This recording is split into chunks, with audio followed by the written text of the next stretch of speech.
आपने कहा ये राकेश माने चंद्रमा, चंद्रमा के समान कलंकी है।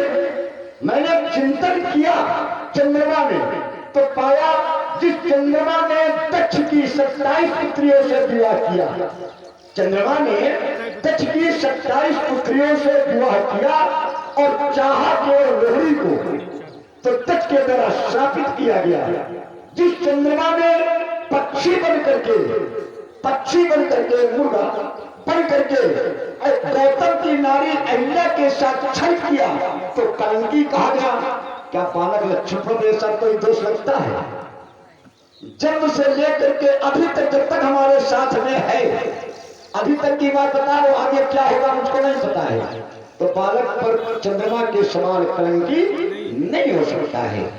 आपने कहा बालक निपट है, निरंकुश है, अबुद्ध है। जब मैंने निपट पर अपना चिंतन किया तो पाया कि बालक निपट नहीं हो सकता है। अगर निपट होता तो मिथिला में व्यास जी जब आए दोनों बालक हमारे साथ में, तो युवती भावना जब आप बोलते हैं तो लोगों को विश्वास होता है, बात सत्य है। युवती भावन झरोखन लगी, चलो ये भी ना मानो, जहाँ जहाँ जाए तो बंधुवर ताता परमा, तो बालक कैसे निपट हो सकता है? अब निरंकुश पर अंकुश नहीं है, इस पर अंकुश है, इस पर हमारा अंकुश है, इनके भैया राम का अंकुश है। ऐसा नहीं कि बिना आदेश के ना, जब आपके पास भी गया तो अपने भैया राम से आज्ञा प्रदान आज्ञा लिया, और जहां पर कुछ ना कहा जाए, मौन स्वीकृति हो जाए, तो समझ लो आज्ञा प्रदान हो गई। लक्ष्मण ने अपने भैया से कहा, गया आपके पास, यहाँ भी मौन स्वीकृति का आदेश पारित हुआ। निरंकुश आपने कहा, बालक पर अंकुश नहीं है, बालक पर भागवत प्रशांत जी बालक पर अंकुश है। लखन सकोप बचन ते बोले, तो तक मदान महदिग्गज बोले, शैनई रघुपति लखन निवारे, तो प्रेम समेत निकट बैठारे। अंकुश है कि नहीं बताएं समाज के लोग? बालक पर अंकुश है, ऐसा नहीं कि अंकुश नहीं है। अंकुश तो आप पर नहीं है। आपको मालूम है हमारे बाबा बैठे हैं जो भी आप ताल ठोक रहे हैं। अब रही अबुद्ध की बात, आप कहते हैं अबुद्ध है बालक। अबुद्ध माने क्या जी? अबुद्ध माने बुद्धहीन। बालक ऐसा नहीं है। ये गुरु वशिष्ठ जी की पाठशाला के पढ़ाए हुए विद्यार्थी हैं। गुरु ग्रह पढ़ाना गए रघुराई, अल्पकाल विद्या सब आई, सब विद्याओं से प्रपूर्ण है। तो ऐसा नहीं। अब लक्ष्य आइए मूल प्रसंग में, बालक का अपराध क्या है? भाई ये तो आपने दोष लगाया, और जब कोई दोष लगाता तो बालक का, पुत्र का कोई अपराध, कोई ना कोई अपराध जरूर होता है, अवश्य होता है, तभी उस पर दोष लगाए जाते हैं। तुम्हारे बालक लक्ष्मण का अपराध क्या है, ये मैं अपने नाती से पूछना चाहता हूं। ये है बाबा, हाँ, सूर समर करने करई कोई जनावई, विद्यमान पर पहे कायर कथई। लक्ष्मण के द्वारा आपको कायर कहा गया, यही अपराध है, यही अपराध है। पर कायर व्यास जी कहा तो क्यों कहा? कायर कहा तो क्यों कहा? इस पर आपका चिंतन है कुछ? भाई कायर, अब हम अपने पैर में कुल्हाड़ी क्यों मारें? नहीं, पूछने आइए, विद्वानों की समाज बैठी है, वैसे ये समाज है, करता नहीं हूँ कहीं, क्योंकि मेरे समय नहीं रहता है, मंडलियां चलती रहती है, इतना बिजी रहता हूँ, ये कौशिक मैं करता नहीं हूँ।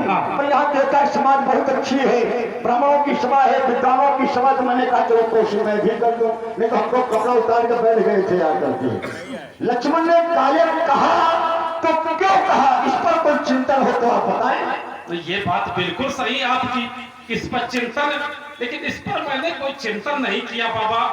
चिंतन हमारा है क्या? लक्ष्मण ने कायर व्यास जी कहा, तो जब से राम मिथिला में आए हैं, जब से आए हैं, तब से आप अपनी ही प्रशंसा कर रहे हैं।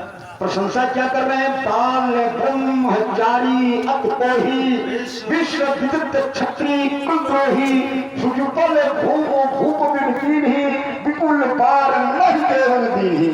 बार बार अपनी प्रशंसा कर, जो योद्धा होता है उस समर भूमि में कुछ करके दिखाता है ना कि अपनी बड़ाई करता है।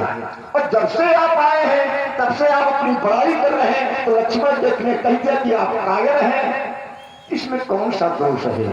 चलिए मैं मानता हूं लक्ष्मण ने कायर लक्ष्मण का अपराध है, क्योंकि आप बाल ब्रह्मचारी है, ये को पवित्र आपके कंधे पर पड़ा हुआ है। आप संत है, सदैव संत हृदय नवनीत समाना, आप संत हैं, आपका दर्शन मिला, समाज बड़ी प्रसन्नता हुई आपसे मिल करके। लक्ष्मण का अपराध है। वहीं पर विश्वामित्र जी को कहना पड़ा, कौशिक कहा क्षमहि अपराधु बाल दोष, ये बाल दोष गुण गले बालक एक स्वभाव। बरैया और बानर बालक एक समान होते हैं। इस पर अगर कोई बालक अपराध कर देता है, उस पर ब्रह्मचारी संत विद्वान ज्ञानी ध्यान नहीं दिया करते। अगर बालक जाग में मलमूत्र कर दे तो क्या माता पिता उसको काट के फेंक देते हैं? ना, ये हमारा बालक है, मैं इनको मांग करके लाया हूँ। बेटा परशुराम जी, मैं चाहता हूँ बालक के अपराधों को क्षमा करें। एक बार व्यास जी मैं एक रास्ते जा रहा था, रास्ते में तो देखा एक व्यक्ति कच्चा आम खा रहा था। मैंने कच्चे आम से पूछा कि भैया ये व्यक्ति जो है आपको बड़े स्वाद से खा रहा है, इसके बदले में आप क्या दोगे? तो कच्चे आम ने उत्तर दिया कि बाबा जी मैं क्या कर सकता हूं, मैं इनके दांत अभी खट्टे कर दूंगा। मैं कुछ मार्ग में आगे बढ़ा, देखा कि एक व्यक्ति पका आम खा रहा था। तो मैंने पके आम से पूछा कि भैया ये व्यक्ति आपको बड़े स्वाद से खा रहा है, इसके बदले में तुम क्या दोगे? तो पके आम ने उत्तर दिया, स्वामी जी मैं क्या कर सकता हूं, मैं इनका मुंह अभी मीठा कर दूंगा। कच्चा रूपी लक्ष्मण खट्टा आम परशुराम रूपी दांतों को खट्टा कर दिया है, और मैं हूं बिल्कुल पका पकाया आम।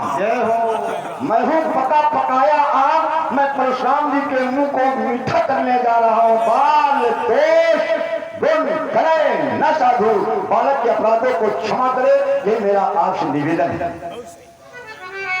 उतर देत छोड़ो बिन मारे, केवल कौशिक शील तुम्हारे।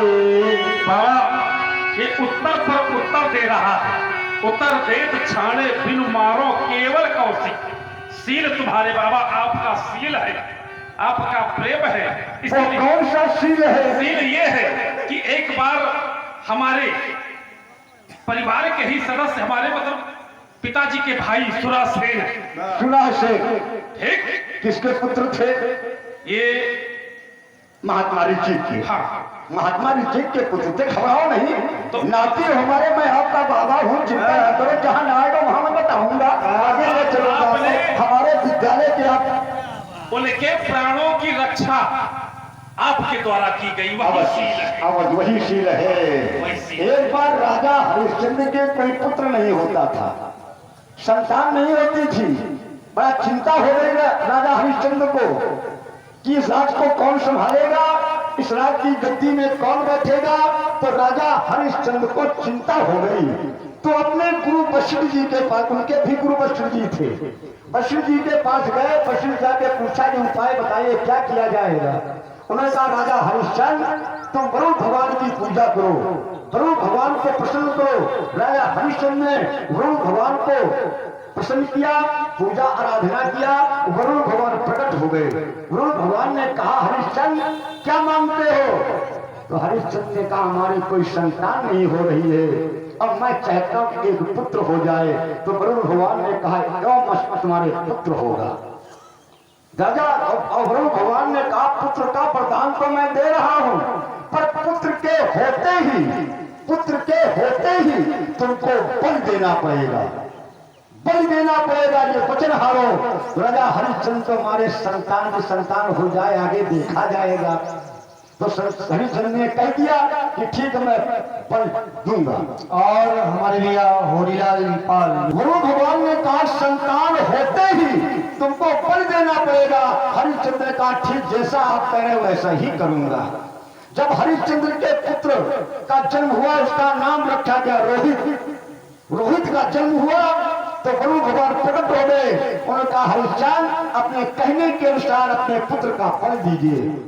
राजा हरिश्चंद्र ने कहा अभी तो संतान प्राप्त हुई है और जब तक बालक 10 दिन का न हो जाए 10 दिन का तब तक बल देने का कोई प्रावधान नहीं होता है। गुरु भगवान चले गए। जब बालक 10 दिन का हो गया तो गुरु भगवान फिर आए। उन्होंने कहा राजा हरिश्चंद्र तुम्हारा पुत्र 10 दिन का हो गया है अब बल दीजिए। राजा हरिश्चंद्र का नहीं गुरु भगवान अभी नहीं, जब तक बालक के दांत न निकल आवे तब तक बल देने का कोई प्रावधान नहीं होता। गुरु भगवान फिर चले गए। इस प्रकार करते करते इस कथा बहुत बड़ी है, बताएंगे और समय लगेगा तो थोड़ा ही में जाने ही सयाने। जब बालक 5 वर्ष का हुआ दांत निकलना प्रारंभ हुआ तो गुरु भगवान फिर प्रकट हो गए। उन्होंने कहा राजा हरिश्चंद्र अपने कहने के अनुसार बालक का बल दीजिए। उनका नहीं, तब तक बालक 7 साल का न हो जाए तब तक बल देने का कोई प्रावधान नहीं होता है। और इसी श्रृंखला पर वचन हार गए हैं बल देने के लिए तो पूरी अयोध्या में निकल पड़ा कि कोई पुत्र मिल जाए जिसका बल दे दी जाए। घूमते घूमते घूमते कोई अपना पुत्र क्यों दे देगा। बल देने के लिए एक ब्राह्मण के घर में पहुंचा। उस ब्राह्मण के 3 संतान थी व्यास की। बड़ा पुत्र जो होता है पिता का प्यारा होता है और छोटी संतान जो होती है माता का दुलारा होता है, माता का प्यारा होता है। अब बचा बीच का पुत्र तो बीच के पुत्र को हरिश्चंद्र के पुत्र रोहित को दे दिया और रोहित लेकर के अयोध्या आए और अयोध्या में बल देने का सामग्री इकट्ठा होने लगी, व्यवस्था होने लगी। वहां पर मैं भी उपस्थित था, मैंने विश्वामित्र जी उपस्थित थे। जब बल देने जाने लगा गुरु भगवान आए, जैसे बल देने का प्रावधान हुआ तो विश्वामित्र जी ने विनय करके प्रार्थना करके किसी प्रकार से सुना शेख को बचा लिया। आपके चाचा थे, वो आपके चाचा थे, आपको हमने बचा लिया। बचा करके अपने घर को घर में लाए। हमारे 100 संतानें थी विश्वामित्र जी के 100 संतानें, सभी को बुलाया और सबसे कहा कि सुना शेख को अपना बड़ा भाई मानो। इस प्रकार करके एक एक करके 49 पुत्रों ने व्यास जी बड़ा भाई मानने से इनकार कर दिया। तो विश्वामित्र ने उसको श्राप दे दिया जाओ तुम मलेच्छ हो जाओ, मलेच्छ हो जाओ, मलेच्छ हो जाओ। जब 51 पुत्र बचे विश्वामित्र जी ने तो 51 पुत्रों ने सुना शेख को अपना बड़ा भाई मान लिया। इसीलिए बीच का पुत्र जो होता है वो पिता की क्रिया तेरही परखी लोटा ये काम बीच का पुत्र नहीं करता है, इसीलिए ये प्रावधान है। इसलिए आपने कहा कि हमारे चाचा सुना शेख को बचाया था तो मैं आपको छोड़ा हूं कौशिक। शील तुम्हारे ये वही शील है जो आपके चाचा को बचाया तो आज हमारे पुत्र लक्ष्मण को भी आप छोड़ रहे हैं। मैं आपके क्रोध को जानता हूँ, आपका क्रोध कैसा है। मैं ये चाहूंगा अवश्य कि ठीक को आपने बचा लिया, बहुत अच्छा कार्य किया, परंतु उसके बदले में कुछ आपने नारियल कहीं कहीं नारियल का भी प्रसंग आया है, प्रमाण आया और कहीं कहीं बेसन का भी प्रमाण आया है ज्ञान। तो वहां पर नारियल का बल दी गई सुना शेख के बदले में, वहां पर नारियल का बल दी गई और कहीं कहीं प्रमाण मिलता है कि बेसन का सुना शेख बना करके बल दी गई। दोनों प्रमाण है। और हमारे मैं आपको आगे ले चलना चाहता हूँ, इसलिए कथा सुना दिया करता हूँ। हमारे बहुत प्रिय भार्गव परशुराम जी हैं, नाती हैं और वैसे भी हमारे बहुत प्रिय हैं। जब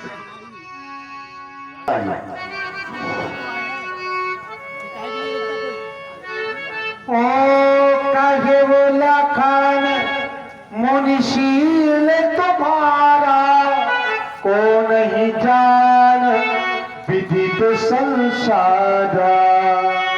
स्वामी जी बाबा की शीलता तो बता दिया, लेकिन आपकी शीलता कौन नहीं जानता, वो तो सारे संसार में विदित है। वैसे अगर आपकी इच्छा हो तो आपकी कुछ शीलता मैं भी कह डालूं। सर्वप्रथम आपने अपनी माता को मारा, फिर आपने अपने सगे भाइयों का वध कर दिया, फिर आपने अपने सगे मौसिया का वध कर दिया। तो आप माता का वध करने से पिता के ऋण से उड़ हो गए और सहस्त्राबाहु से बैर बढ़ाकर पिता का वध करवा दिया तो माता के ऋण से उड़ हो गए। अब बचा गुरु का ऋण।